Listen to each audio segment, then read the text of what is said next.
everyone, what's going on? It's Eli here from Deep Discounts Club, and today I'm bringing you guys a look at the Soccer Cordless Buffer Polisher.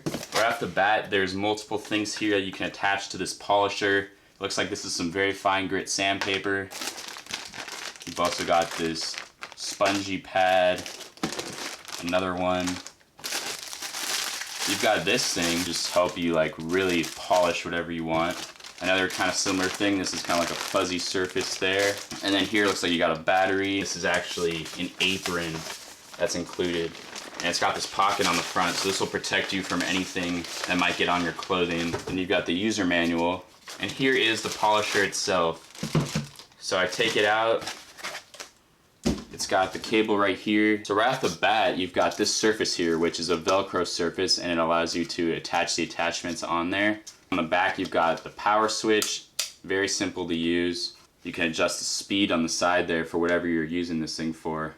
And then to charge up this battery, you simply will take the cable and you plug it in right here, and you just simply pop it in there. Looks